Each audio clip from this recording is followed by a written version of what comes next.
जीवन 12 वर्ष तक अपनी मां के गर्भ में रहे और सीधा जन्म लेते ही वन की ओर गमन कर देते हैं। ऐसे सुखदेव जी महाराज को हम बारंबार प्रणाम करते हैं। बोले श्री सुखदेव जी महाराज की जय। आइए कथा में प्रवेश करते हैं। नैमिषारण्य की पावन भूमि में श्री सूत जी महाराज ने शौनक आदि 88,000 ऋषियों को यह कथा सुनाई। काय की कथा? श्रीमद् भागवत जी की, जो आज आप सुनने जा रहे हैं। सबसे पहले वेद व्यास जी ने पद्म पुराण के 6 अध्यायों के माध्यम से इस महात्म्य को गाया है। तो आइए महात्म्य में प्रवेश करते हैं। ये भागवत क्या है?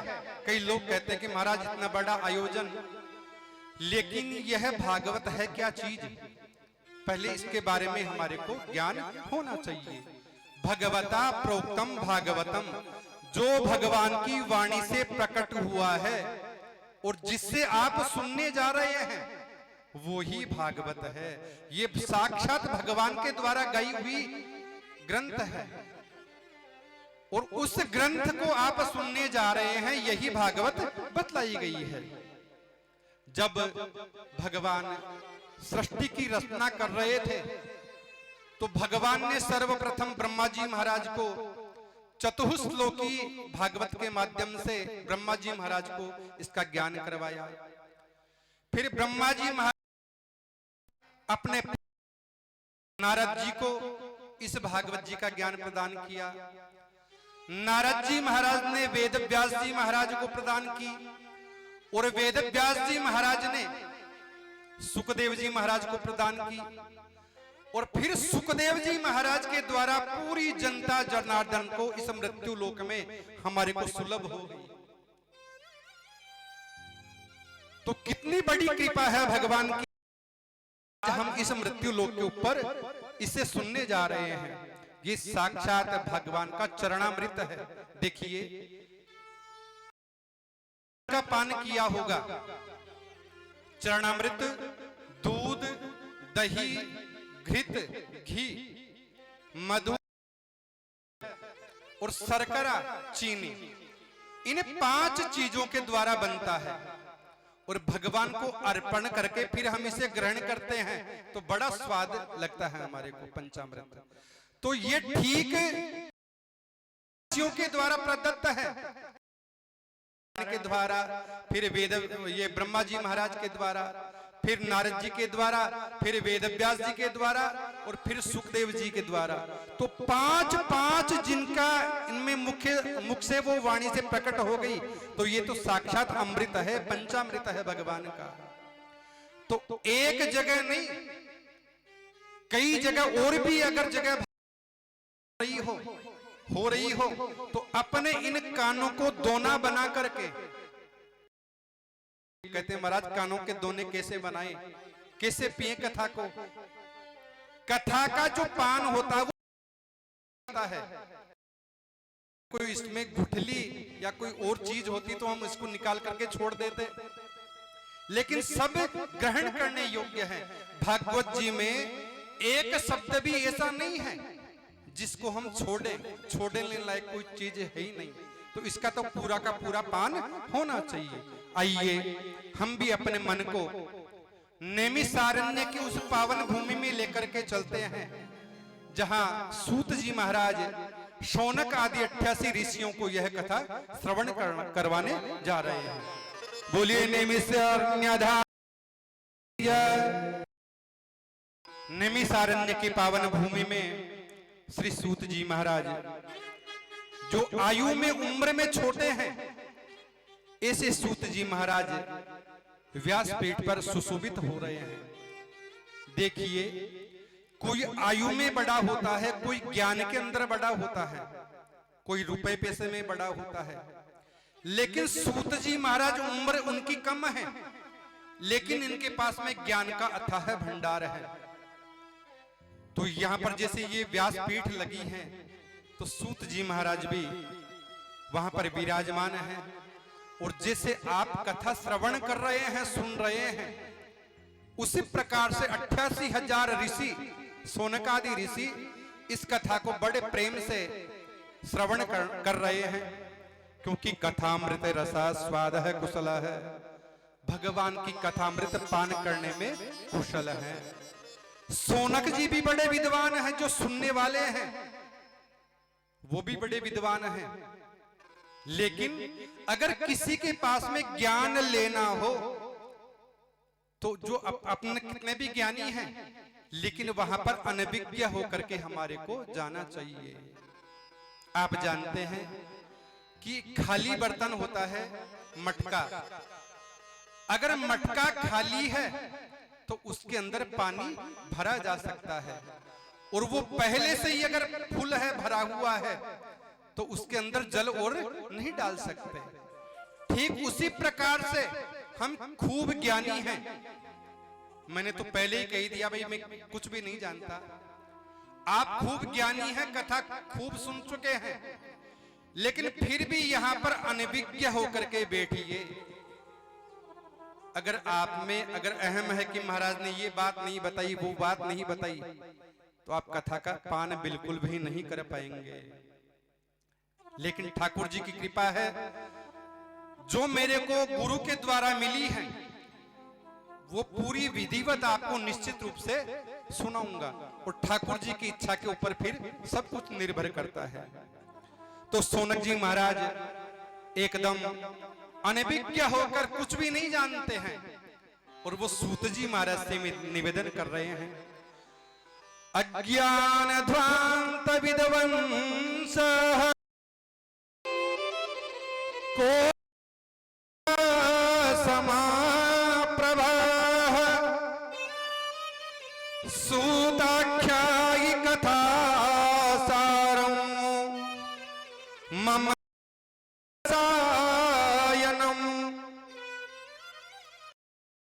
कहते हैं सूत जी महाराज, हम लोगों के हृदय में अज्ञान का घोर अंधकार भरा हुआ है, और आपके ऊपर ठाकुर जी महाराज की, गुरु महाराज की कृपा है, तो आप अपनी वाणी के द्वारा हमारे मन के अंदर जो मेल फैला हुआ है अज्ञान का, इस अंधकार को आप दूर कीजिए। जब सूर्य उदित होता है, उदय होता है, तो पूरे संसार का अंधेरा दूर हो जाता है। जो ही सूर्य नारायण भगवान उगते हैं और संसार का पूरा अंधेरा गायब हो जाता है, दूर हट जाता है। तो महाराज आपके ऊपर भगवान की ऐसी कृपा है कि हमारे मन के अंदर जो ये मेल है, इस मेल को आप हटाइए और हमारे को थोड़ा ज्ञान प्रदत्त कीजिए। सूत जी महाराज बड़े प्रसन्न हो जाते हैं और कहते हैं कि हे शौनकादि ऋषियों, आपने मुझे इतना योग्य जान करके ऐसा प्रश्न किया है, तो निश्चित रहिए मेरे ऊपर गुरु महाराज की कृपा तो है ही है, लेकिन गोविंद भगवान की कृपा भी मेरे ऊपर है। देखिए उदाहरण, इस संसार के अंदर दो चीजें अमूल्य हैं। कौन कौन सी? अप्राप्य, किसी को प्राप्त नहीं होती हैं। बड़े बड़े योगी महात्मा भी पूरा जीवन यूं ही व्यर्थ कर दे तो उन्हें भी प्राप्त नहीं होती हैं। कौन कौन सी हैं? एक तो चिंतामणि। चिंतामणि क्या चीज है? जिसकी हम चिंता करें, कल्पना करें और वो ही चीज सामने हमारी आ जाए। हम जिस चीज की कल्पना करें और वो ही सामने आ जाए। और एक है कल्प वृक्ष। इसके नीचे आप किसी भी की कामना कर दो, वो आपको निश्चित रूप से मिल जाएगी। चिंतामणि सुरद्रोह स्वर्ग संपदा प्रयच्छन्ति गुरु प्रीतो वैकुंठम योगी दुर्लभम। लेकिन ये चीजें बड़े बड़े योगियों को भी दुर्लभ हैं। तो सीताराम जी महाराज का हम इनके कहें कि आप मेरे को दर्शन करा दो, वो दर्शन हमारे को नहीं करा पाते। हम कहें कि भागवत का ये हमारे को दे दो, लेकिन वो नहीं दे पाते। ये दर्शन भी भगवान का नहीं करा पाते। ये सामर्थ्य तो केवल गुरु भगवान के द्वारा ही प्राप्त होता है। तो महाराज आपके ऊपर गुरु महाराज की बड़ी कृपा है, तो भगवान आप वो कृपा की एक बूंद हमारे को भी दे दीजिए। संत महाराज, गुरु महाराज यदि प्रसन्न हो जाए तो वैकुंठम योगी दुर्लभम। अगर गुरु महाराज की कृपा हो जाए तो वैकुंठ लोक की प्राप्ति भी निश्चित रूप से हमारे को हो जाती है, क्योंकि गुरु के बिना ज्ञान बिल्कुल भी नहीं मिलता है। बोलिए सदगुरुदेव भगवान की जय। सूत जी महाराज कहते हैं, ऋषियों आपने मुझे इस लायक समझा, इस योग्य समझा, तो आप प्रेम से बैठिए। मैं अब तुम्हारे को समस्त शास्त्रों का सार, 18 पुराण हैं, कितनी गीता है भगवान की, उपनिषद है, वेद है, इन सब का सार सुनाने जा रहा हूं, इसलिए सावधान हो जाइए। देखिए, कोई भी व्यक्ति किसी व्यक्ति को मूल्यवान चीज देता है तो उस व्यक्ति को कहता है कि भैया इसे संभाल करके रख देना, कहीं गुम ना हो जाए। तो सूत जी महाराज भी सोनकादि ऋषियों से कह रहे हैं कि सावधान होकर के सुनिए, इसे विशेष रूप से मन को एकाग्र चित्त करके आप सुनिए। अगर एक बूंद भी आपने छोड़ दी तो फिर कथा का ज्ञान आपको नहीं हो पाएगा। श्री सूत जी महाराज कहते हैं, ऋषियों इस संसार में सबसे बड़ा डर है किस चीज का? मृत्यु का। किसी के कोढ़ हो जाए, किसी के बड़ी बड़ी बीमारी भी हो जाए, तो वो भी यह नहीं चाहता कि मैं मृत्यु को प्राप्त हो जाऊं, मेरी मृत्यु हो जाए। हम बड़े बड़े डॉक्टरों के पास में ले जाते हैं, उसका इलाज करवाते हैं कि ये हमारे परिजन हैं, ये बच जाएं। तो इस संसार में सबसे बड़ा डर है मृत्यु का, मरने का। सब प्राणियों में भय बना हुआ है कि मैं कहीं मर न जाऊं, मैं कहीं मर न जाऊं। जबकि इस धरती धरा का नाम है मृत्यु लोक, जहां पर हम बैठे हैं, पूरी संसार इसका नाम है मृत्यु लोक। जिसका जन्म हो गया उसकी मृत्यु निश्चित है। आज नहीं तो कल, कल नहीं तो परसों, मरना सबको है। 84 लाख योनियां हैं भगवान के द्वारा प्रदत्त, उनमें हमारे को चक्कर लगाना ही पड़ेगा। और अगर उन चक्करों से 84 लाख योनियों से बचना चाहते हैं तो फिर तो गोविंद भगवान का गुणानुवाद हमारे को करना ही पड़ेगा। अगर गोविंद भगवान का गुणानुवाद अगर हम नहीं करेंगे तो फिर तो हमारे को 84 लाख योनियों में बार बार चक्कर लगाना पड़ेगा। आप देखते हैं संसार में कितना दुख व्यक्ति को मिलता है।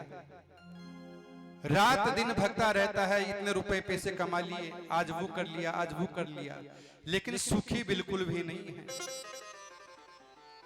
हम यहाँ चाहते हैं कि हम सदा यूं ही बने रहें, लेकिन जैसे पहले जन्म हुआ तो छोटे थे, बाल्यावस्था थी, आज इतने बड़े हो गए, एक दिन चले जाएंगे और हमारे बाद में और कोई हमारी पीढ़ी को आगे बढ़ाएगा। तो ये संसार है, सरकता रहता है। संसार रति इति संसार है, सरकता रहता है। काल व्याल मुख ग्रासः त्रास निर्णास हेतवे श्रीमद् भागवतम शास्त्रम कलौ कीरेण भासितम् इस संसार के मृत्यु के भय को समाप्त करने के लिए श्री सुखदेव जी महाराज ने श्रीमद् भागवत कथा को इस कली काल के अंदर प्रकट किया। भगवान की महिमा बड़ी अनंत है। भगवान ने आज हमारे को सब कुछ दिया, लेकिन संतोष आज के प्राणी को बिल्कुल भी नहीं है। पहले साइकिल नहीं थी, भगवान से याचना की कि भगवान जाने के लिए साइकिल तो दे दो कम से कम। भगवान ने दे दी। फिर मोटरसाइकिल की वो हो गई, फिर गाड़ी की हो गई, फैक्ट्रियों की हो गई, फिर भी भगवान देते जा रहे हैं, लेकिन हम रोजाना मांगते जा रहे हैं। और जितना भगवान ने हमारे को दिया सुख सुविधा, उतना ही हम भगवान से दूर हटते चले जा रहे हैं। यह कलयुग का प्रभाव है। जब महाराज परीक्षित के सामने मृत्यु का भय उपस्थित हुआ, तो सुखदेव जी महाराज ने उनको आश्वासन दे दिया कि तुम्हारी मुक्ति निश्चित है। 7 दिन के अंदर तुम्हारे को मुक्ति निश्चित रूप से मिल जाएगी। तो राजा कल्याण का मार्ग छोड़ने लगे। जब महाराज परीक्षित के सामने यह आई तो अपना सर्वस्व त्याग दिया। मात्र एक ही चिंता कि मेरी मुक्ति कैसे होगी। परीक्षित जी ने अपना सर्व कुछ अपने बेटे को दे दिया और स्वयं मुक्ति का मार्ग खोजने के लिए वन की ओर चले जाते हैं। और वहां पर फिर सुखदेव जी महाराज का आगमन होता है। इधर भगवान को जब ये कथा सुना रहे थे, देवताओं को पता चल गया किस बात का, कि राजा परीक्षित को मृत्यु का श्राप लगा है और सुखदेव जी महाराज इनको अमृत पान करवाने जा रहे हैं। तो स्वर्ग में ये सुविधा उपलब्ध नहीं है, तो देवताओं के पास में तो स्वर्ग में तो अमृत होता है। तो देवताओं ने सोचा कि हम उनके पास में चले, क्योंकि हमारे को स्वर्ग के अंदर ये श्रीमद् भागवत की कथा सुनने को नहीं प्राप्त होती, क्यों ना इस मृत्यु लोक में चले हम। तो देवता सुखदेव जी के पास में आकर के कहते हैं, अमृत का कलश साथ लाते हैं। सुधा कुंभ ग्रहीत्वेवाह देवा तत्र समागमन। अमृत का कलश लेकर के आते हैं और सुखदेव जी से कहते हैं कि महाराज, राजा परीक्षित को मृत्यु का भय प्राप्त है, आप इसे यह स्वर्ग का अमृत पान करवा दीजिए ताकि ये अमर हो जाए, और जो श्रीमद् भागवत कथा का ज्ञान है वो हमारे को प्रदत्त कर दीजिए, क्योंकि यह स्वर्ग में हमारे को सुनने को नहीं मिल रहा है। सुखदेव जी ने सोचा कि देवता देखो कितने चालाक हैं,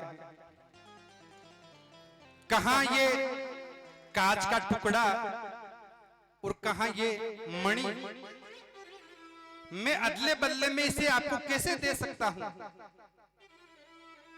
भाई अगर ये कथा सुन ली जिस व्यक्ति ने, तो वो तो अमर हो जाएगा, उसका जन्म दोबारा नहीं होगा।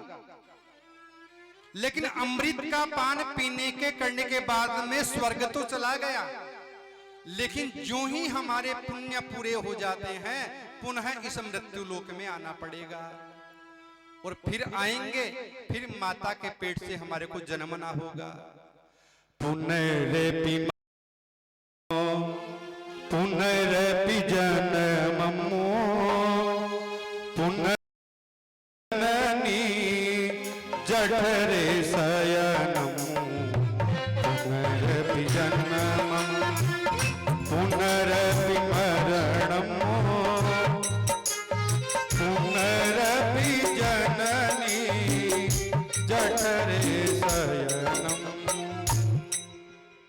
सुखदेव जी कहते हैं कि अगर भागवत का जिसने पान कर लिया उसकी तो सहज में मुक्ति हो जाएगी, लेकिन वो तो स्वर्ग में जाकर के पुनः उसे आना पड़ेगा। तो इसकी अदला बदली कैसे हो, आप भी बताइए। अदला बदली बिल्कुल भी नहीं हो सकती। तो सुखदेव जी महाराज ने भाग जाओ यहां से, किसी को ये कथा सुनने में प्रदान नहीं कर सकता, आप अपने लोग को जाइए।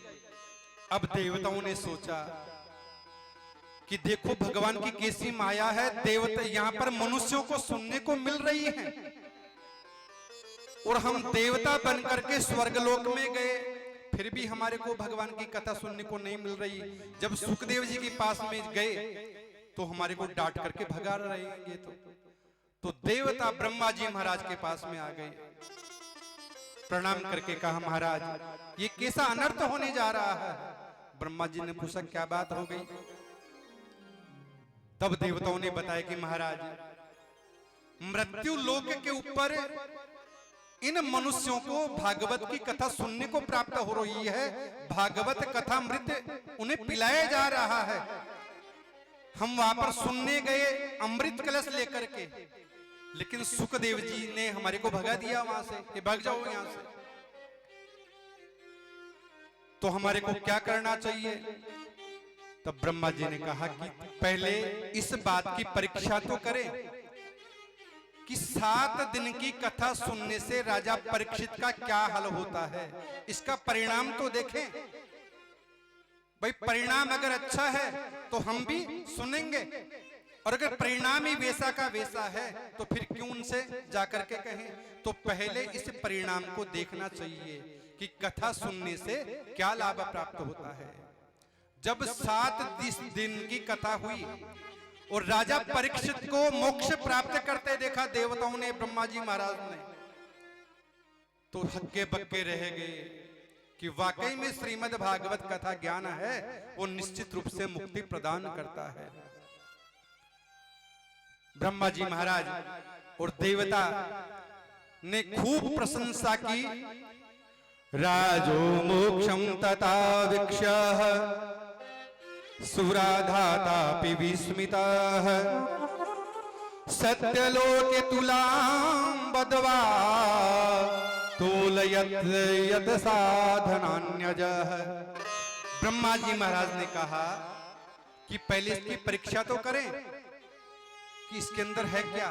तो एक तराजू मंगाया स्वर्गलोक में, एक तरफ तो श्रीमद् भागवत जी को रख दिया गया और एक पलड़े के अंदर जितने भी ग्रंथ थे सब ग्रंथों को रख दिया। जो ही पलड़ा ऊपर किया तो भागवत जी का पलड़ा बड़ा भारी और जो ग्रंथ थे वो हल्के पड़ते रह गए। तभी देवताओं ने घोषणा कर दी, मुनिरे भगवत रूपः शास्त्रम भागवतम, कि वाकई में इस कली काल के अंदर श्रीमद् भागवत कथा के अलावा और कोई दूसरा ग्रंथ नहीं है।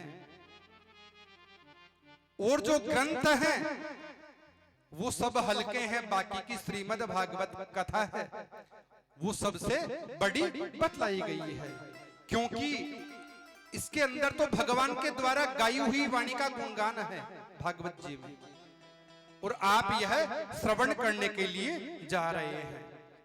देखिए वहां देवताओं का निवास, जहां पर गोविंद भगवान का निवास स्वतः ही हो जाता है।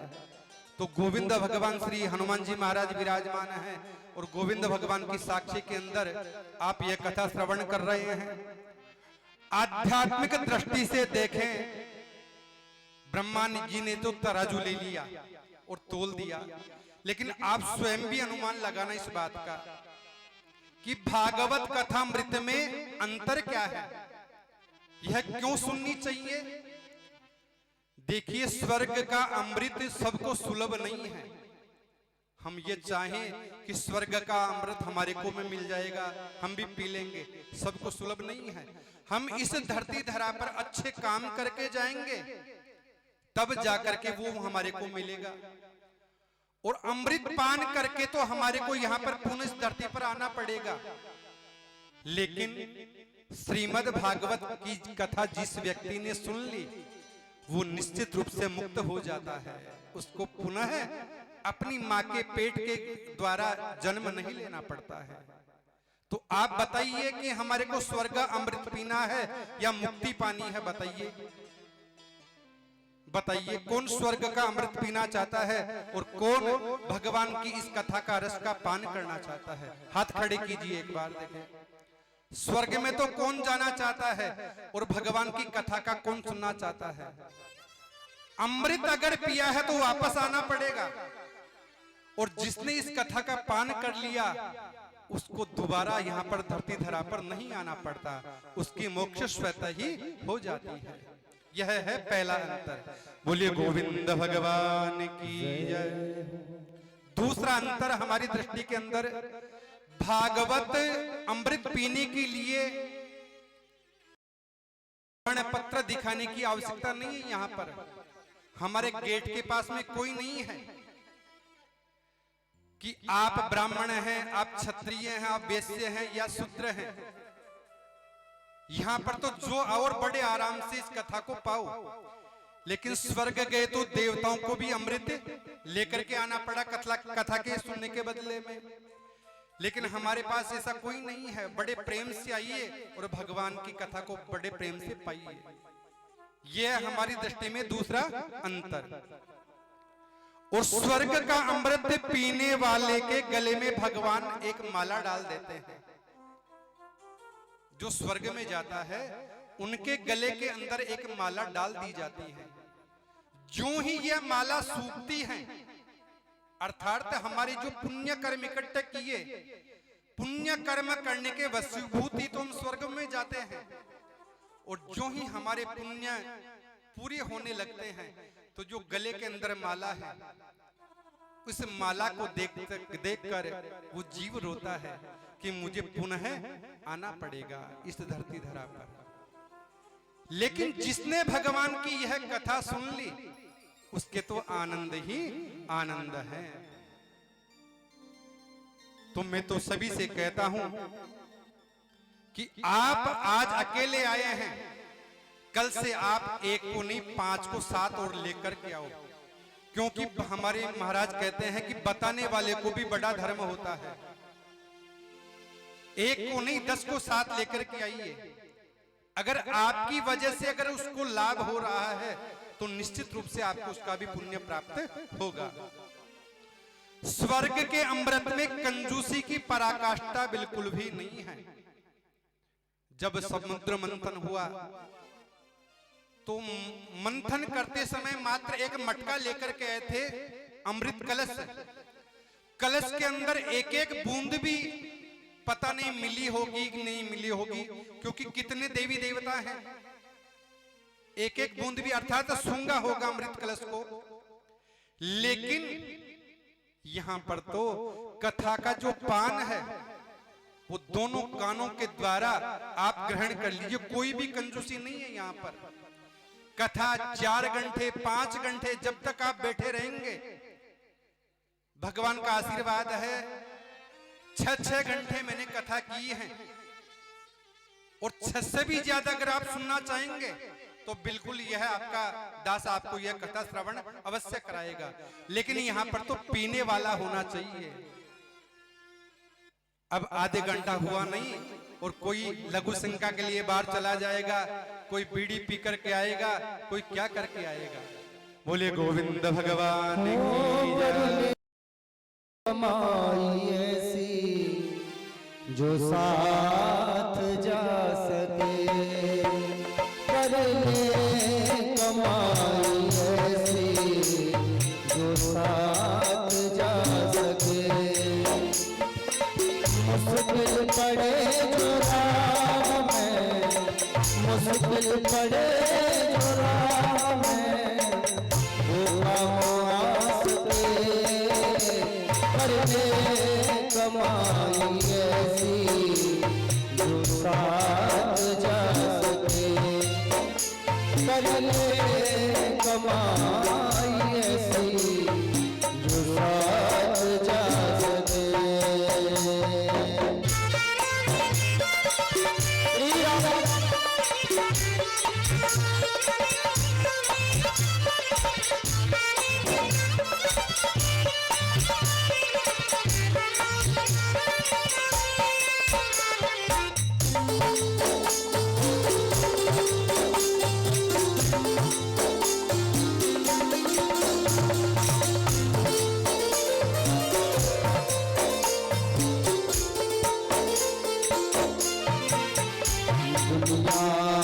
के चकाचौंध में जीवन बिता दिया, दुनिया के चकाचौंध में जीवन बिता दिया।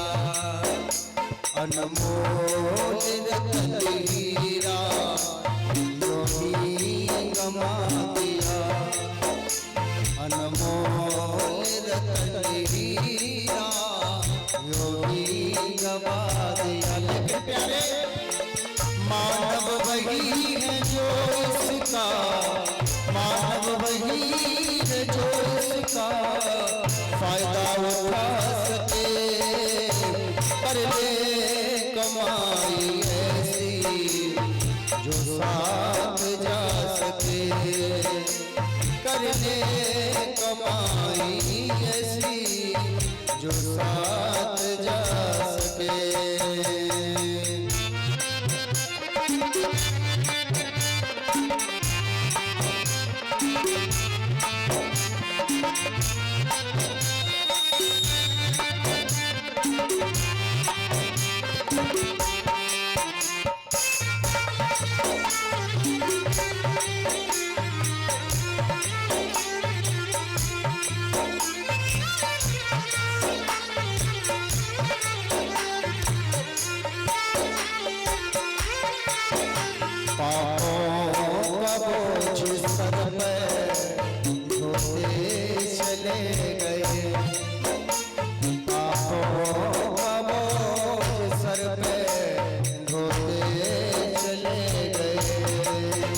सदियों का बोझ सर पर बढ़ाते चले गए, सदियों का बोझ सर पर बढ़ाते चले गए।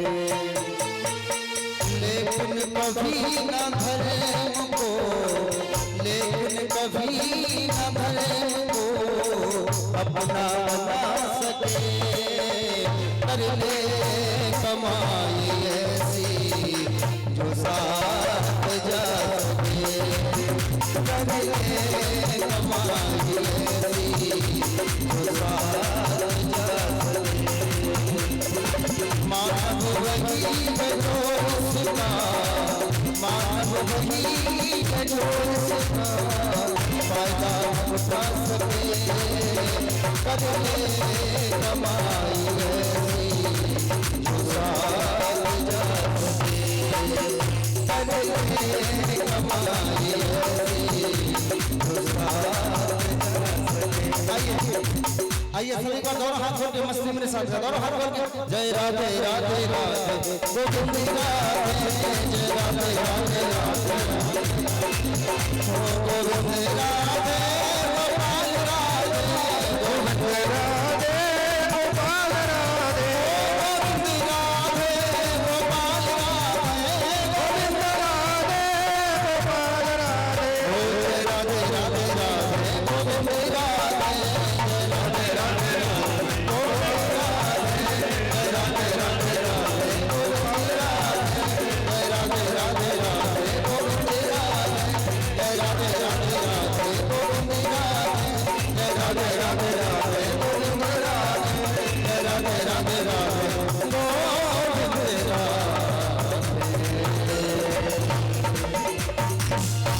बोले गोविंद भगवान की जय। तो कथा के अंदर कंजूसी की पराकाष्ठा बिल्कुल भी नहीं है। आप जितनी देर तक श्रवण करेंगे बिल्कुल हम आपको सुनाएंगे। देखिए कंजूसी की भी कोई हद होती है। 3 मित्र थे, जीवन में कुछ भी नहीं किया, बुढ़ापा आ गया। अब तीनों मित्र इकट्ठे हुए, उन्होंने विचार किया कि लोग हमारे बारे में चर्चा करते हैं कि ये तीनों मित्र बड़े कंजूस हैं, कुछ भी खर्च नहीं कर दे, कभी भी दान नहीं दिया। तो आज चल भैया मेला लग रहा है, बाजार में चलते हैं, वहां पर हम भी दुनिया वालों को बतावें, गांव वालों को बतावें कि हम भी कंजूस नहीं है, चलो आज खर्चा करके इनको बताते हैं। तो तीनों मित्र बाजार के अंदर आ गए अब 20 जगह वस्तुओं को देखते, ये ले कि वो ले, मोल भाव कर लेते, लेकिन कंजूस हैं, रुपया जेब में से एक निकले नहीं। अब एक मित्र ने कहा, अरे भैया इसका ले जा करके क्या करेंगे, कोई खाने पीने की चीज ले ताकि सेहत तो बने, शरीर तो बने। तब एक मित्र ने कहा, भैया हम 20 जगह तो जा चुके लेकिन कुछ लिया दिया नहीं।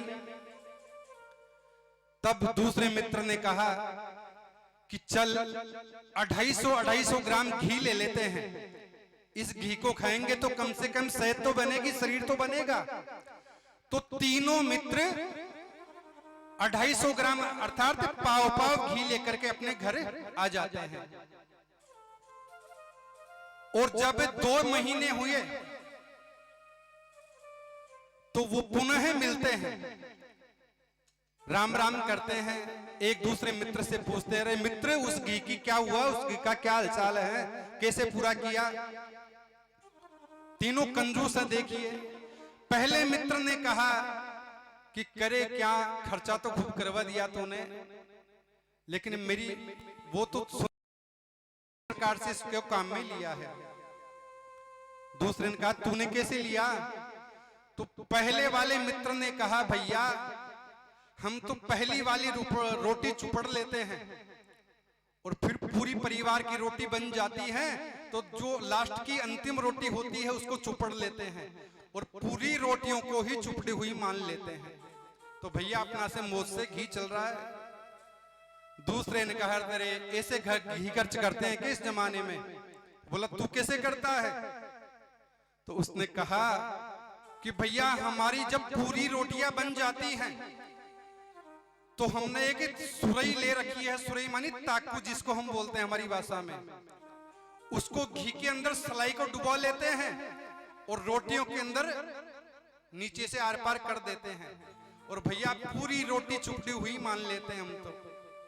तीसरे ने कहा, अरे ऐसे घी खर्च करते हैं कि इस जमाने में इतने महंगे भाव का।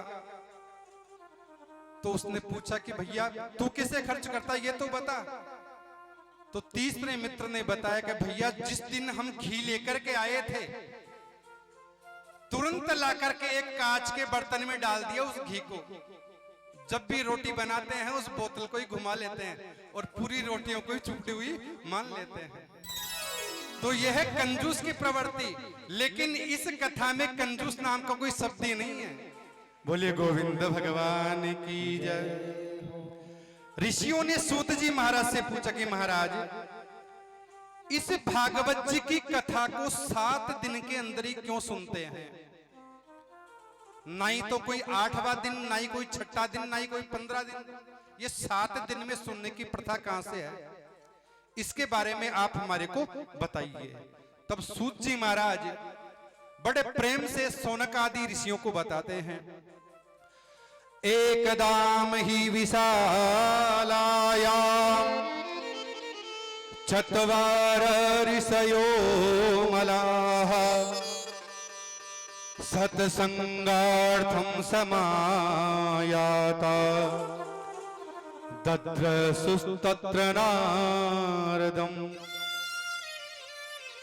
श्री सूत जी महाराज कहते हैं, हे ऋषियों, एक समय की बात है, विशालापुरी जिसको हम बद्रीनाथ धाम के नाम से जानते हैं, वहां पर शौनक आदि ऋषि, ये शौनक ऋषि कौन है, ये ब्रह्मा जी के मानस पुत्र हैं, सनक, सनातन, सनंदन और सनत कुमार। सत्संग की इच्छा से घूम रहे थे, तभी वहां पर नारद जी महाराज को देखते हैं। अब नारद जी महाराज को देख करके ये सोचते हैं कि आज कोई सत्संगी व्यक्ति मिला है, आज कुछ ज्ञान की बात इनसे जरूर करेंगे, क्योंकि ज्ञानी से अगर ज्ञानी मिलता है तो निश्चित रूप से ज्ञान की बात ही हम करते हैं। एक कहावत है, ज्ञानी से ज्ञानी मिले तो करे ज्ञान की बात, मूर्ख से मूर्ख मिले तो के घूसा के लात। तो जैसा व्यक्ति मिलेगा वैसे ही बात होगी वहां पर। तो अब सौनक आदि ऋषि नारद जी को देख करके बड़ा प्रसन्न होते हैं, राजी हो गए, उनका मन गदगद हो गया कि आज तो कुछ न कुछ हमारे को सीखने को मिलेगा और इनसे सत्संग की बात करेंगे। वैसे ऋषियों संत महात्माओं का तो ये जीवन ही भगवत कथा बतलाई गई है। संत को जब कोई भगवत रसिक संत मिल जाता है तो बड़े प्रसन्न होते हैं और उन्हें ज्ञान प्रदान करते हैं। कथा मात्रेक जीविना है। संतों का जीवन तो कथा सार करना ही है, कथा को ग्रहण करना ही है। संत तो इसीलिए विचरण करते हैं कि मेरे को कुछ न कुछ यहां पर ज्ञान की बात मिल जाए। जैसे कोई शराबी व्यक्ति होता है और दूसरा शराबी के पास में जाकर के देख लेता है तो बड़ा प्रसन्न होता है कि भाई मेरी जाति का, मेरी बिरादरी वाला मिल गया। कोई जुआ खेलने वाला होता है तो जुआ खेलने वाले को देख करके बड़ा प्रसन्न हो जाता है कि मेरी टीम आज आ गई। तो वो सनक कुमार भी बड़े प्रसन्न हो रहे हैं कि नारद जी महाराज मिल गए। कथम ब्रह्मन दिखा मुख कुतश्चिंतातुरो भवान त्वरितं गम्यते कुत्रः कुतश्चागमनं तव। इदानीं शून्यचित्तोऽसि गतवित्तो यथा जनाः तदेवं मुक्तसंगस्य नोचिदं वद कारणम्। अब सनकादि ऋषि तो सोच रहे हैं कि आज कुछ ज्ञान की बात करेंगे, लेकिन नारद जी महाराज का लटका हुआ मुंह, एकदम खिन्न भिन्न मुंह उनका, नारद जी का, बड़ी चिंतातुर हो रहे हैं। सौनक आदि ऋषि पूछते कि महाराज आपका मुंह लटका हुआ क्यों है? भाई किसी कोई गरीब व्यक्ति का अगर चोरी हो जाए तो उसका मुंह लटका रहता है, ठीक उसी प्रकार से आपका मुंह लटका हुआ है। ऐसी क्या बात होगी, आप हमारे को तो बताइए। जबकि महाराज आपको तो चिंता करने की आवश्यकता नहीं है, क्योंकि आप तो बड़े संत हैं और संतों का गहना क्या है? राम नाम का धन। लेकिन महाराज आपका मुंह तो यूं लटका हुआ है जैसे आपके कोई वस्तु चुरा करके ले गया हो। संतों का असली धन क्या है और हमारा इस जीवन में असली धन क्या है?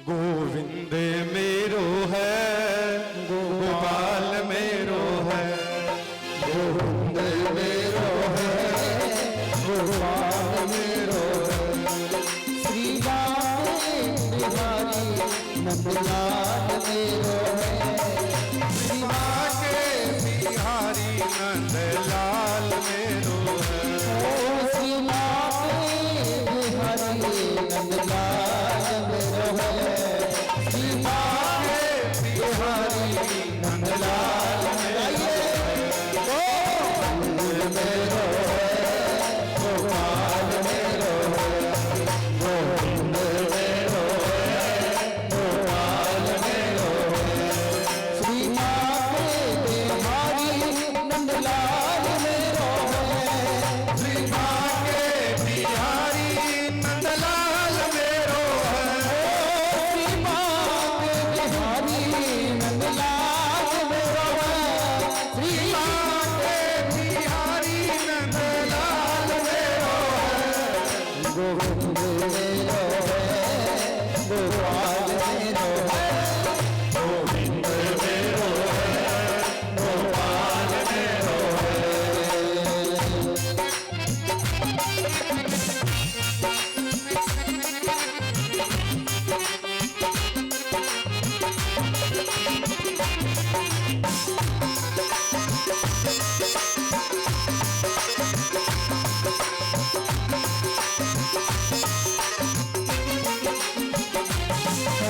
श्री को बजिया नंदलाल मेरो है, बंसी को बगैया नंदलाल मेरो है,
बोले श्री गोविंद भगवान की जय।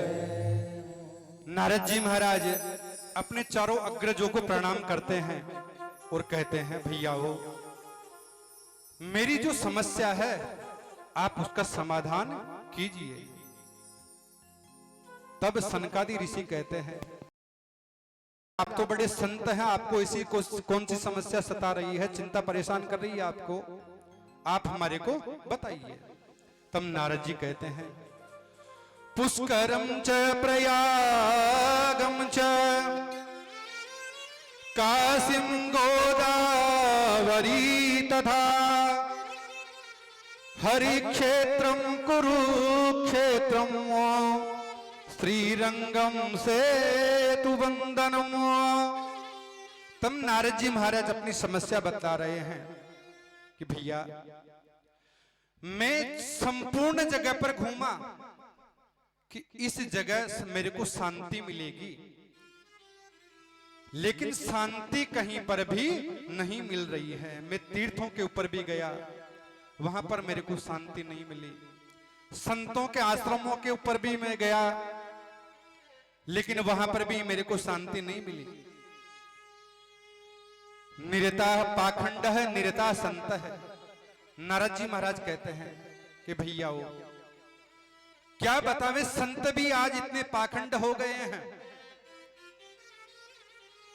भगवान का भजन कम और दिखावा ज्यादा। तो मैं संतों के पास में भी गया, लेकिन वहां पर भी मेरे को शांति नहीं मिली। फिर तपसी धनवंत दरिद्र गही, कली कौतुक के तातन जाते कही। संतों के आश्रम के ऊपर गया तो वहां पर छोटे छोटे बच्चों की रोने की आवाज आई। मैंने उनसे पूछा तो वो कहते हैं कि ये बच्चे बाल ब्रह्मचारी महाराज के हैं, जो ब्रह्मचारी उनके बच्चे हैं। तो पूरे पाखंडी संत होते चले जा रहे हैं। कुल मिलाकर संतों की परिभाषा बदल गई है, इसलिए मेरा मन बड़ा कुंठित है। नारद जी कहते हैं, जब मुझे संतों के पास में शांति नहीं मिली तो मैंने सोचा कि गृहस्थियों के पास में तो निश्चित रूप से हमारे को शांति मिलेगी, वो तो भगवान का भजन करते होंगे। पर क्या देखते हैं, तरुणी प्रभुतागे श्याल को बुद्धिदायक कन्या विक्रयणो लोभात् दंपत्तीनां च कलकनम। मैंने गृहस्थियों के यहां पर जाकर के देखा तो माता पिता की सेवा जब तक है जब तक उनके हाथ में पूंजी है। जो ही पूंजी बेटों के हाथ में चली जाती है, माता पिता की सेवा कोई नहीं करता है। घर के अंदर बड़ों की चलनी चाहिए, लेकिन इस कली काल के अंदर अपने माता पिता बड़े भाइयों को कोई नहीं पूछता किसी बड़े कार्य को करने के लिए। श्याल को बुद्धिदायक है, साले जी की राय ली जाती है। भाई बंद और सब आओ जाओ, तो भाई तो अलग बैठे रहते हैं, माता पिता को कोई पूछता नहीं है, और केवल घर के अंदर साले की ही चलती है। वो कह दे कि आपको ऐसा करना है तो आज वो ही हमारे यहाँ होता है। तो मैंने वहां पर देखा पति पत्नियों के बीच में रोजाना कलह झगड़ा होता रहता है, जबकि 7 वचन देकर के वो अपनी पत्नी को अर्धांगिनी बना करके लाता है, और फिर रोजाना लड़ाई झगड़ा होता है, तू में मची रहती है। तो मेरे को वहां पर भी शांति नहीं मिली। चारों तरफ झूठ का ही बोलबाला लगा हुआ है। तुलसीदास जी महाराज भी बताते हैं कि धर्म न दूसर सत्य समाना, दूसरे सत्य समाना, आगम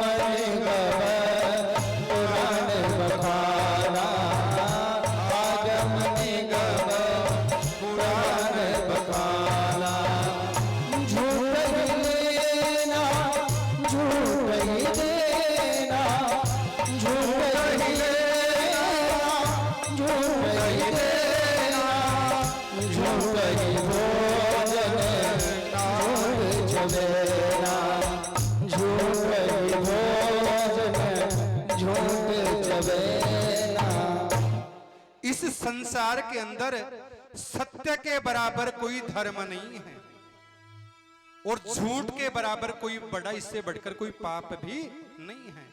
लेकिन आज हम सबसे ज्यादा झूठ ही बोलते जा रहे हैं। एक के लिए झूठ के ऊपर झूठ, झूठ के ऊपर झूठ कहते चले जाते रहे हैं। इस प्रकार नारद जी कहते हैं कि इस दृश्य देखा तो मेरा मन बड़ा अशांत हो गया, कुंठित हो गया। तब मुझे विश्वास हुआ कि चलो वृंदावन में चल करके देखें। वृंदावन की याद आ गई और मैं वहां पर आया, क्योंकि वहां पर भगवान प्रभु का जन्म हुआ था। तब जाकर के मेरे को वहां पर शांति मिलेगी। जो ही वृंदावन पहुंचा तो मैंने बड़ा आश्चर्य देखा। क्या आश्चर्य?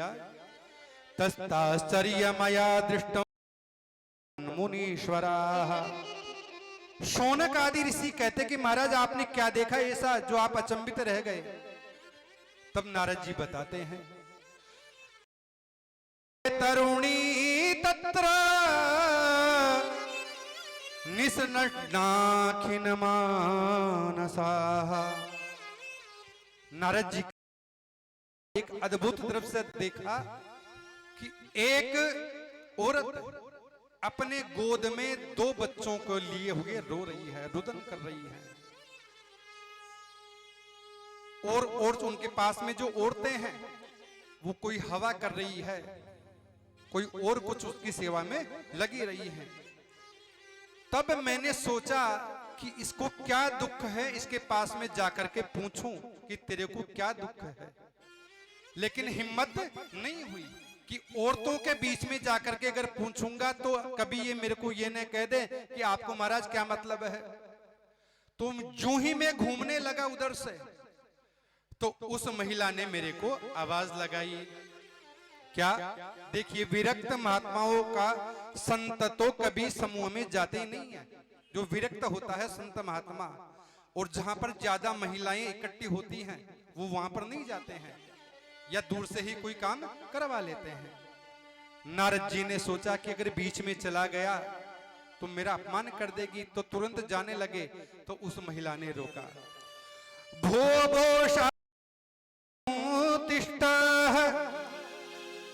मच्चिंतामपि नाशयः दर्शनं तव लोकस्य सर्वताघं हरं परम। महात्मा जी, एक क्षण के लिए आप रुक जाइए। तब नारद जी वहां पर रुक गए। अब वो कहती हैं कि महाराज, आप जैसे संतों के दर्शन करने मात्र से जीव भवसागर को पार हो जाता है। आप हमारे को देख करके यूं ही पीठ घुमा करके चल दिए जा रहे हैं। बिनु हरि कृपा मिला ही नहीं संता। जब संत कृपा होती है तो महाराज वैकुंठ के दर्शन भी प्राप्त हो जाते हैं। नारद जी ने सोचा, भैया वो जब उसने रुकने को कहा तो मैं वहां पर रुक गया और उसके पास में गया और उससे पूछा कि काशी तुम, हे देवी तुम कौन हो और तुम रुदन क्यों कर रही हो? इसका कारण आप मेरे को बताइए। उस देवी ने कहा, अहम भक्ति रीति इमौ में तनयो मतौ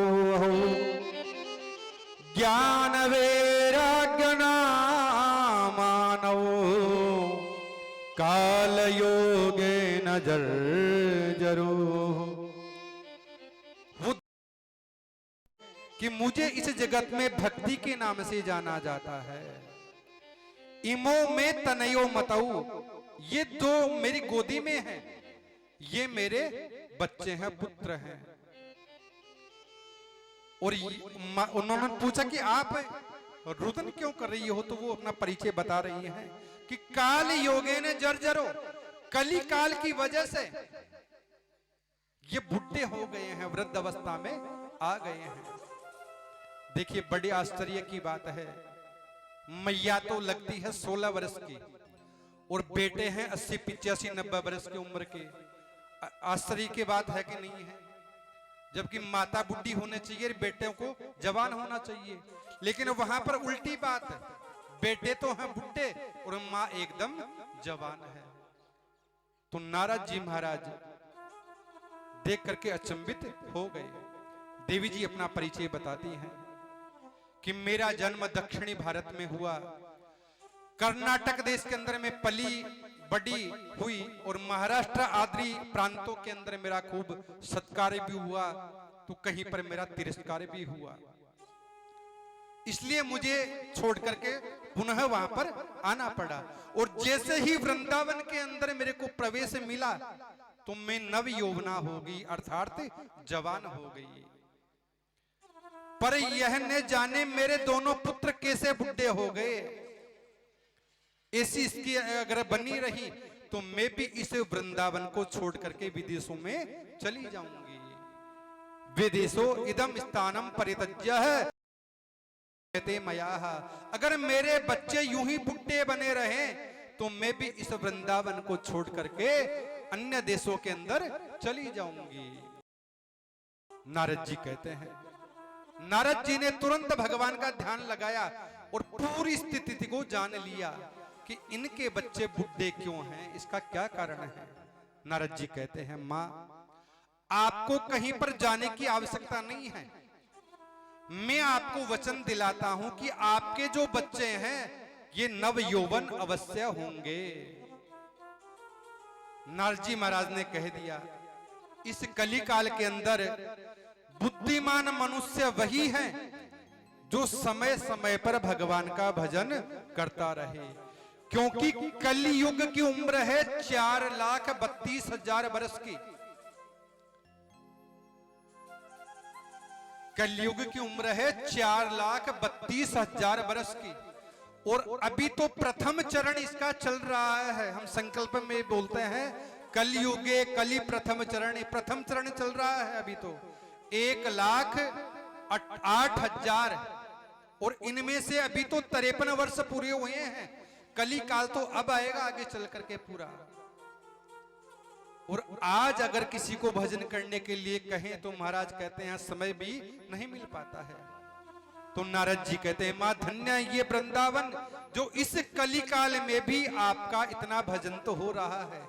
वृंदावन में आप जाकर के देखिए, सब लोग राधे राधे राधे राधे राधे करते आपको नजर आएंगे। सज्जनों, भक्ति का तो खूब सम्मान है और ज्ञान वैराग्य को कोई पूछने वाला आज बिल्कुल भी नहीं है। बड़े बड़े बुड्ढे भी वृंदावन में जाकर के, क्योंकि वहां पर तो भगवान का प्राकट्य हुआ है, तो जो वृंदावन में चला जाता है बुड्ढा व्यक्ति भी, वो भी ठुमक ठुमक करके नाचने लग जाता है, क्योंकि वहां पर भक्ति प्रसन्न है। भक्ति मां कहती है, बाबा जो अनुग्रह आपने कयादु नंदन, कौन है कयादु नंदन, भगवान प्रहलाद जी के ऊपर किया, जो अनुग्रह है, जो आपकी कृपा आपने ध्रुव जी महाराज के ऊपर की। ध्रुव जी महाराज को 5 वर्ष की उम्र में भगवान के दर्शन हो गए थे, तो भगवान वैसे ही करुणा आप मेरे ऊपर भी कीजिए। नारद जी कहते हैं, मां आप चिंता मत करो, आप तो केवल श्री कृष्ण के चरणों का सहारा लो, क्योंकि इस जगत के अंदर भगवान के चरणों के अलावा कोई सहारा देने वाला नहीं है। आज अगर हम अपने परिवार को अपनी संपत्ति माने कि मेरा ये साथ देगा, तो कोई साथ देने वाला नहीं है आपका। अंत में उन गोविंद के चरणार जुड़ना ही पड़ेगा, और जब तक नहीं जुड़ेंगे तब तक यूं ही गोते हम इस संसार में खाते रहेंगे। तो नारद जी कहते हैं, मां आप चिंता मत करो, मात्र केवल कृष्ण के चरणार विंदों में अपना जो मन है उनके अंदर लगा दीजिए। हरि स्मृति सर्व विपद विमोक्षणम, प्रत्येक क्षण के अंदर आप तो भगवान का नाम याद रखिए। हरे राम राम राम हरे हरे, हरे कृष्ण कृष्ण कृष्ण हरे हरे। संकीर्तन करते हैं 2 मिनट का भगवान का, क्योंकि वृंदावन के अंदर यही तो एक चल रहा है भजन, जिसके माध्यम से आज वहां पर बुढ़े व्यक्ति भी ठुमका लगाने लगे। वृंदावन में हरि लाल की आइए 101 रुपए अपनी शुभ कमाई में से विष्णु जी दिवराला जी ने बिहारी जी के चरणों में समर्पित किए। एक बार भाव से आप ताली बजाएं विष्णु भैया जी के लिए। व्रज के नंद लाला श्री राधा जी के सावरिया, व्रज के नंद लाला श्री राधा जी के सावरिया, सब दुख दूर हुए जब मैंने तेरा नाम लिया, सब दुख दूर हुए जब मैंने तेरा नाम लिया। ब्रज के नंद लाला श्री राधा जी के सावरिया, ब्रज के नंद लाला श्री राधा जी के सावरिया।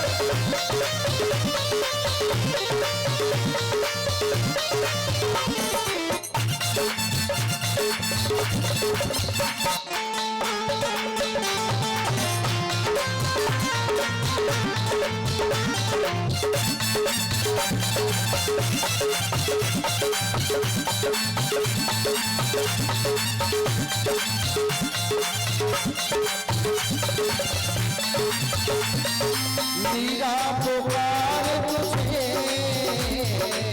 गिरधरी गोपाला, मीरा पुकार तुझे गिरधरी गोपाला, बन गया अमृत में विष का भरा प्याला, बन गया अमृत में विश्व का भरा प्याला। और उस मार सके शाम, और उस मार सके जिस तूने राख दिया। ब्रज के नंद लाला श्री राधा जी के सावरिया, ब्रज के नंद लाला।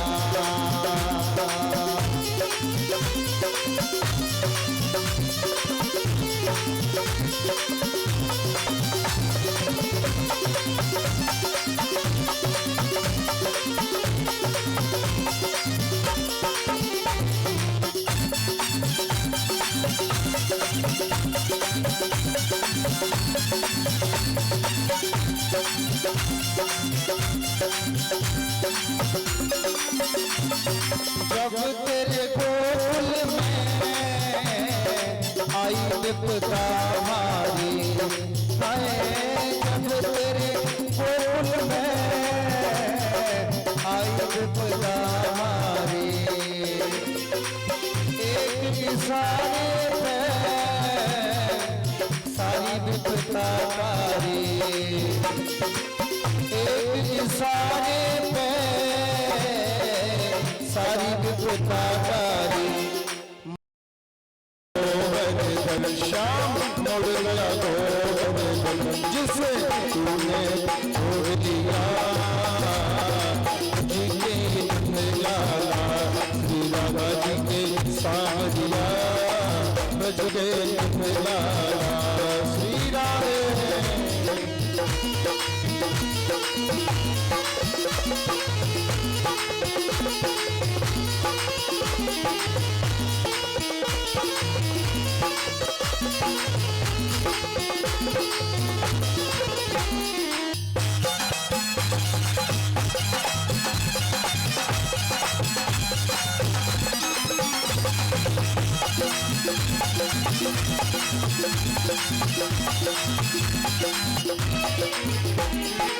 नैनों में श्याम बसे मन में गिरधारी, नैनों में श्याम बसे मन में गिरधारी, शुद्ध बिसराई गई मुरली की धुन प्यारी सुख बिसराई गई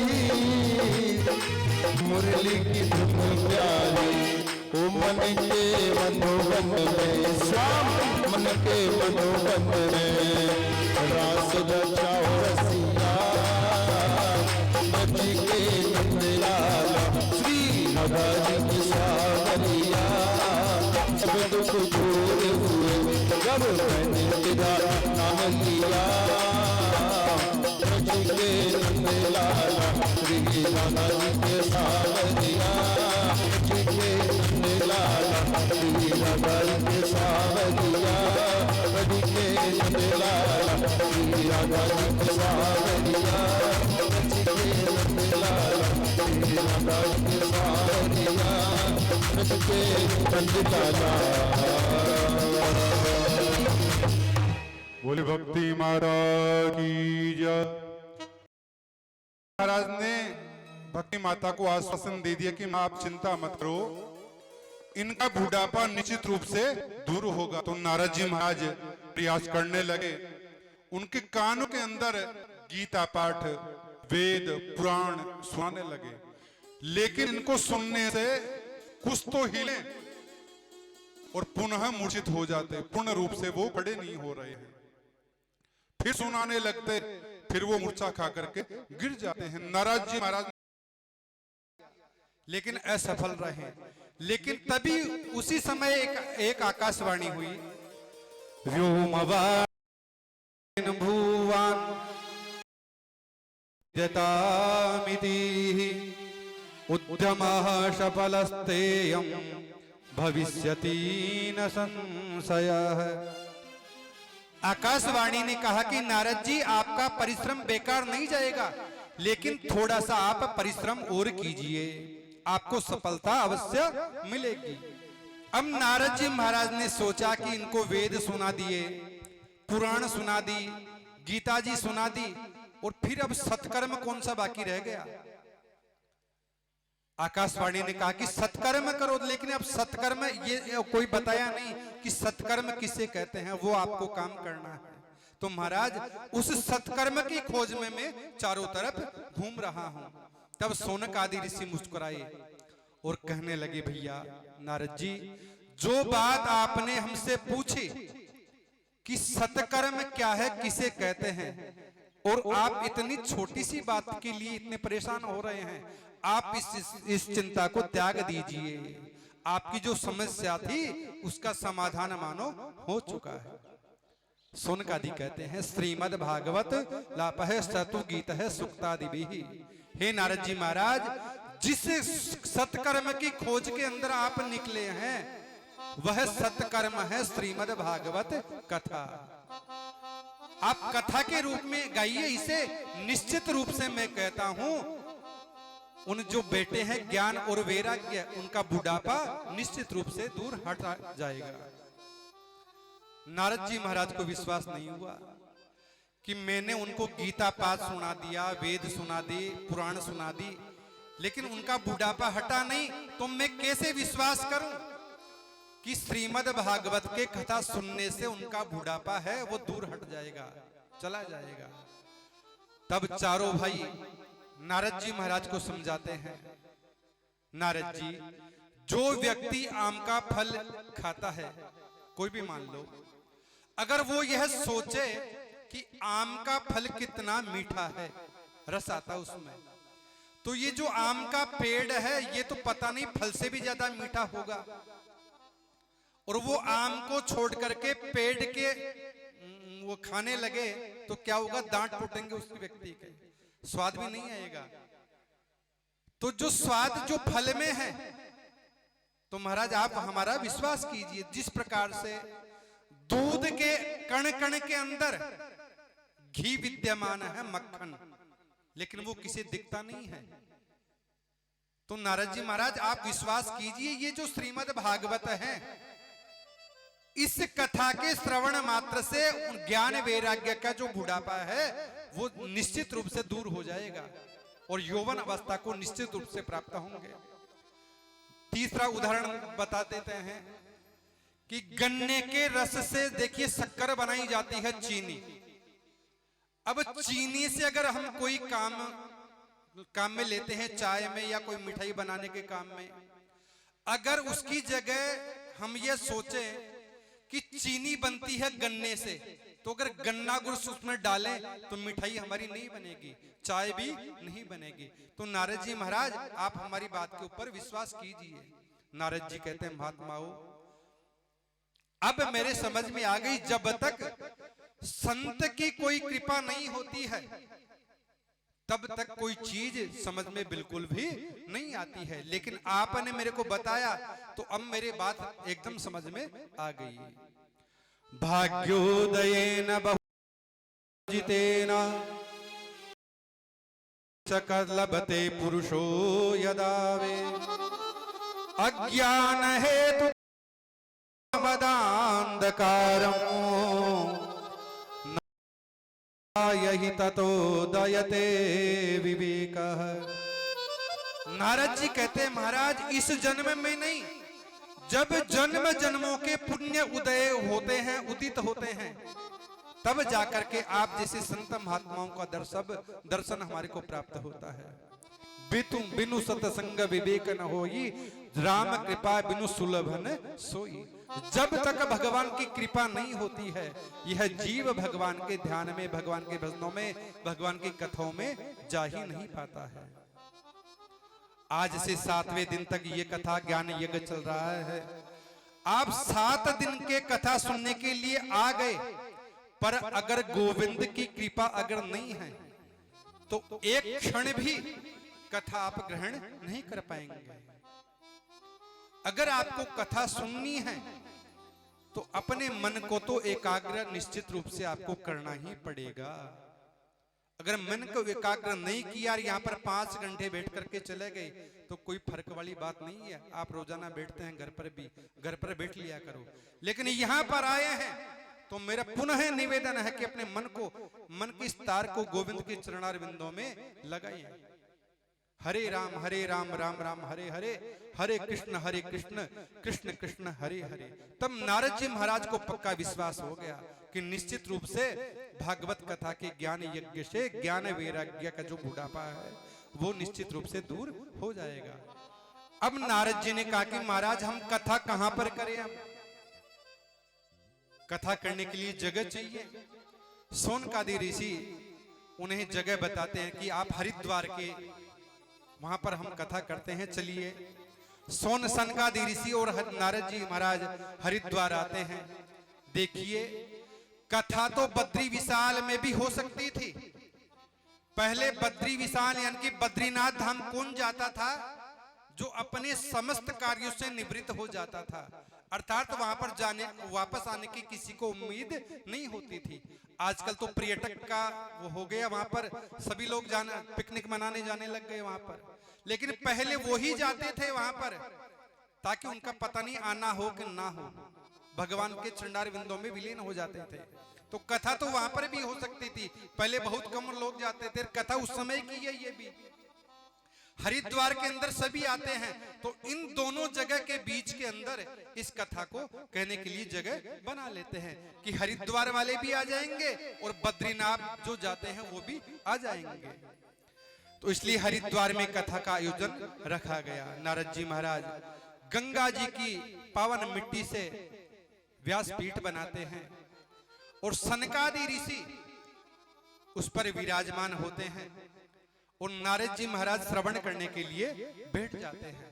अब जूं ही गाने लगे, भगवत जी की जूं ही आवाजें गई, तो ऋषि महात्मा बद्री विशाल नाथ धाम में गुफाओं में कंदराओं के अंदर, तो ऋषि महात्माओं ने सुना कि हरि का नाम कितना अच्छा हो रहा है, तो वो भी उस कथा के अंदर चले आए। बड़ी भीड़ लग गई। जय शब्दो नमः शंख शब्दस्तते वचः। बड़े बड़े ऋषि आ गए, कोई शंख बजा रहा है, कोई तालियां बजा रहा है, बड़े मंद भाव से जोर जोर से भगवान का कीर्तन कर रहे हैं। सनकादि ऋषि कहते हैं नारद जी, भागवत जी की कथा सदैव श्रवण करने योग्य है, कहीं पर भी हो कथा, कथा को बिल्कुल भी नहीं छोड़ना चाहिए। आज यहाँ हो रही है, पता नहीं आगे आपको कहाँ मिले, लेकिन जहां पर आज आप जा सकते हैं वहां पर कथा को तो निश्चित रूप से आपको ग्रहण करना ही चाहिए। देखिए जंगल के अंदर सिंह दहाड़ना करता है, दहाड़ लगाता है, तो और जो वो डर के मारे भाग जाते हैं। तो भागवत जी की कथा तो ऐसी है जहां पर होती है तो जो और कोई गंदी चीज रहती है वो यहां से तुरंत पलायन कर जाती है। बोले गोविंद भगवान की जय। नारद जी कहते हैं सज्जनों, जिस दुष्ट ने अपने जीवन में एकाग्र होकर के थोड़ा सा भी कथा के ऊपर ध्यान नहीं दिया, अर्थात अपने जीवन में पापाचार ही करता रहा, उसने अपना सारा जीवन चांडाल और गधे के समान व्यर्थ ही बिता दिया।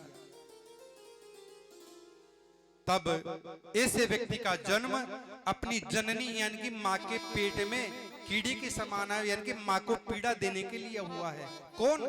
जो भगवान की कथा इत्यादि नहीं सुनता है। आएगा पुनः मरेगा, पुनः माता के पेट में आएगा, माता को कितना कष्ट उठाना पड़ेगा। तो इस जीव को चाहिए कि इन कानों के द्वारा, इस मन के द्वारा जितना भगवान का भजन हो जाए उसको ग्रहण करें, अपने जीवन में अपनाएं। नारद जी कहते हैं बाबा आप इस संसारियों को गाली क्यों देते हैं? तब शौनक आदि ऋषि कहते हैं एवं वदन्ति दिवीः देवा समाज मुख्याः। शौनक आदि ऋषि कहते हैं कि गाली मैं नहीं देता इस समाज को। वो जो स्वर्ग के अंदर जो देवता हैं अमृत कलश लेकर के गए थे, वो देवता गाली देते हैं कि एक तो हम स्वर्ग का अमृत लेकर के गए थे, हमारे को कथा नहीं सुनाई सुखदेव जी महाराज ने, और इन संसार वासियों को फ्री के अंदर ये कथा सुनने को मिल रही है। कितने अभागे हैं फिर भी नहीं जा रहे हैं। तो कथा का श्रवण तो कहीं पर भी हो हमारे को जाना चाहिए, और जितना पान हो जाए उसको अपने जीवन में उतारना चाहिए। तो ये देवता हमारे को गाली देते हैं कि तूने, भगवान ने तेरे को जन्म दिया और फिर इस जन्म को धारण करके फिर तू भगवान का भजन नहीं करता है तो तू पशु के समान है। आज हमारे हैं 2 पैर और पशु के हैं 4 पैर, चौपाया। हमारे को ज्ञान है अपना भला और बुरा सोचने की, तब हम इंसान हैं। लेकिन अगर हम इंसान होकर भी अपना भला और बुरा नहीं पहचान सकते तो फिर पशु के बराबर है हम भी। तो देवता बड़े उनको गाली देते हैं। राम नाम अनमोल है, कोटि बिना बिकाय, तुलसी अचरज देखिए कोई न ग्राह किया। जब यह चीज आपको फ्री में दी जा रही है सुनने को, फिर भी आप नहीं रा रहे हैं, तो बताओ सबसे बड़े अभागे हम ही होते हैं। देखिए कथा वो ही सुन पाता है जिनके पापों का क्षय हो चुका है, वो कथा में आता है। और जिसके ऊपर पाप की गठरी, जो पाप किए हुए हैं वो मंडराते रहते हैं, वो कथा में बिल्कुल भी नहीं आ पाएगा। आएगा तो बाहर से ही चला जाएगा, क्योंकि यह तो बड़ी दुर्लभ कथा है, बड़े बड़े योगियों को ही मिलती है। और सुखदेव जी के माध्यम से हमारे को इस धरती धरा पर, इस मृत्यु लोक में हमारे को मिल गई। तुलसी पिछले पाप से हरि चर्चा न सुहात, जैसे ज्वर के ताप से भूख विदा हो जाए। जब ज्वर मानी बुखार आ जाता है इस शरीर के अंदर, तो खाना पीना छूट जाता है हमारा। तो ठीक ऐसे ही हैं, हम कथा के अंदर आ गए और अगर हमारे पाप अगर ज्यादा हैं तो कथा से आकर के भी हम चले जाएंगे। ठीक उसी प्रकार से पूर्व जन्मों के पापों के कारण भगवान के भजनों में हमारा चित्त मन नहीं लग पाता है। इस प्रकार से चर्चा चल ही रही थी। सनकादि मुनि कथा सुना रहे हैं, नारद जी महाराज और भी इतने भक्त लोग आ गए, बड़े बड़े ऋषि महात्मा, और जोर जोर से भगवान का कीर्तन करने लगे। श्री कृष्ण गोविंद हरे मुरारी हे नाथ नारायण वासुदेव। श्री कृष्ण गोविंद हरे मुरारी हे नाथ नारायण वासुदेवा। हे नाथ नारायण वासुदेवा। हे नाथ नारायण वासुदेवा। हे नाथ नारायण वासुदेवा। हे नाथ नारायण वासुदेवा।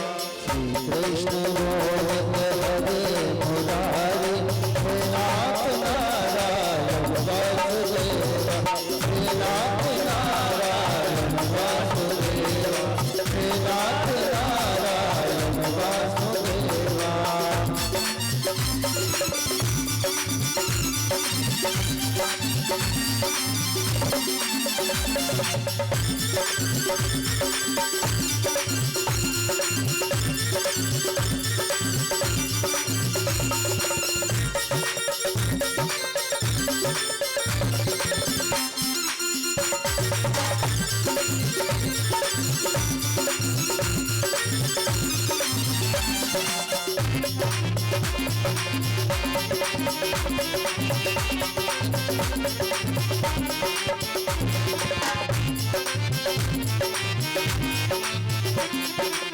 पितृमातु स्वामी सखा हमारे। पितृमातु स्वामी सखा हमारे। हे नाथ नारायण वासुदेवा। श्री कृष्ण गोविंद हरे मुरारी हे नाथ नारायण वासुदेवा। श्री कृष्ण गोविंद हरे मुरारी हे नाथ नारायण वासुदेवा। हे नाथ नारायण वासुदेवा। हे नाथ नारायण वासुदेवा। हे नाथ नारायण वासुदेवा। हे नाथ नारायण वासुदेवा। श्री कृष्ण गोविंद हरे मुरारी हे नाथ नारायण वासुदेवा। हे नाथ नारायण वासुदेवा। हे नाथ नारायण वासुदेवा। हे नाथ नारायण वासुदेवा। हे नाथ नारायण वासुदेवा। बोले भक्त वत्सल भगवान की जय। कथा के अंदर इतना मधुर संकीर्तन हुआ कि ज्ञान और वैराग्य जो बुड्ढे थे वो भी उठ करके कीर्तन करने लगे, जोर जोर से नाचने लगे। आज को विश्वास हो गया कि महाराज वाकई में श्रीमद् भागवत ज्ञान यज्ञ के अंदर इतनी शक्ति है कि इससे ज्ञान और वैराग्य भी यौवन अवस्था को प्राप्त हो गए। नारद जी कहते हैं, महात्माओं, भागवत जी की कथा से भक्ति ज्ञान और वैराग्य पुष्ट होते तो हमने देखा, लेकिन एक बात मेरे और थोड़ा सा संशय है, वो भी आप मेरे को बताइए। सनकादि ऋषि कहते हैं, नारद जी आपका जो संशय है पहले वो मेरे को बताइए। तब नारद जी कहते हैं, हे ऋषियों, जिसने अपने जीवन के अंदर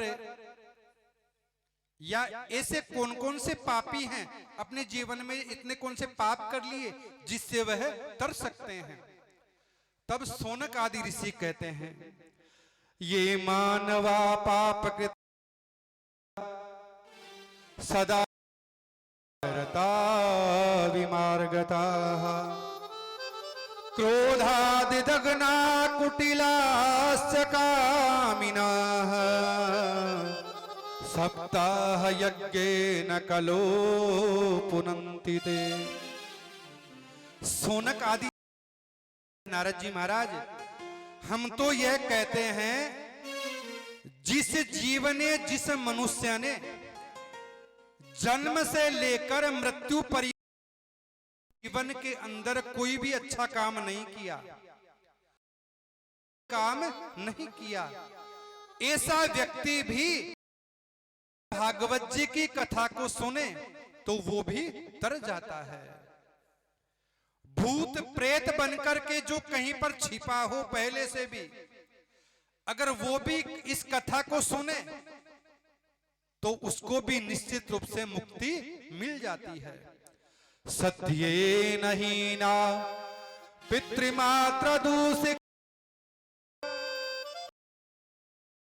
कुलास आश्चर्म धर्म वर्जिता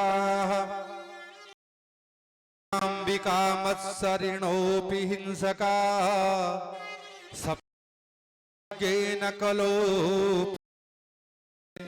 हे नारद जी, हम तो यह कह रहे हैं जो सत्य से हीन है, जो हमेशा झूठ बोलता है, जो अपने माता पिता का अपराधी है, अपने माता पिता का तिरस्कार करता है, ऐसा व्यक्ति भी जो अपने माता पिता का अपमान करता है सदैव, ऐसा व्यक्ति भी सज्जनों भगवान अपने द्वारा किए हुए पाप माफ करते हैं।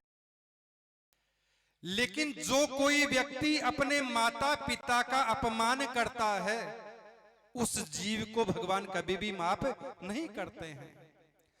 तो अगर ऐसा जीव भी भगवान की इस कथा को सुनता है तो वो भी मुक्ति को प्राप्त हो जाता है। हिंसा करने वाला है, मात्र 2 अंगुल जीव के स्वाद के लिए हिंसा कर देते हैं आज हम लोग कि पता नहीं इस जानवर का मांस कैसा है, इसको चक्कर के देखें, जीव की हत्या तक कर देते हैं। तो ऐसा पापी भी तर सकता है। पंच महापातक कौन से हैं?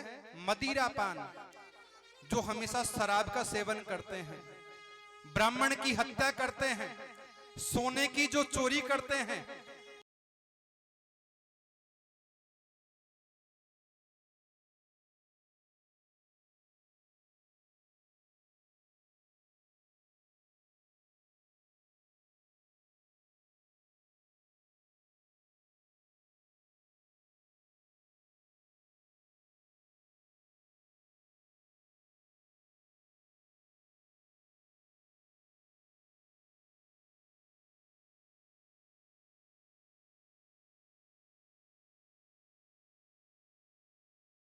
नहीं हो रहा है। तब शौनक आदि ऋषि नारद जी को बताते हैं कि नारद जी महाराज, अत्र ते कीर्तयिष्यामः इतिहासं श्रवण मात्र पापी प्रजायते। शौनक आदि ऋषि कहते हैं नारद जी महाराज, हम आपको एक पुराना इतिहास बताते हैं, इसके श्रवण मात्र से ही पाप दूर दूर तक नहीं रहते हैं, अर्थात पाप भाग जाते हैं। जो पापी होता है उसके पाप छूट जाते हैं। तुंगभद्रा तटे पूर्वम भूतपत्तनमुत्तममो यत्र स्वर्णाश्वधर्मेण तत्कर्म तत्पराः।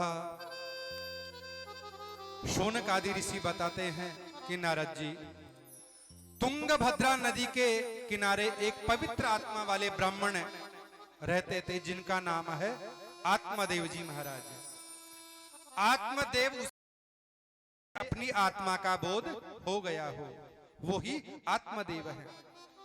अब ये आत्मदेव जी महाराज, पंडित जी महाराज बड़े बड़े विद्वानों के जानकार हैं, ज्योतिषी हैं, प्रकांड विद्वान हैं, भगवान की भक्ति में सदैव तत्पर रहने वाले। और इनकी पत्नी का नाम है धुंधली देवी। देखिए पंडित जी का स्वभाव कितना सीधा, और इनकी धर्म पत्नी एकदम इनके विपरीत धुंधली, एकदम लड़ाई झगड़ा करने वाली। लोकव्राता रता क्रूरः प्रायसो बहुजल्पिका गृह कृत्ये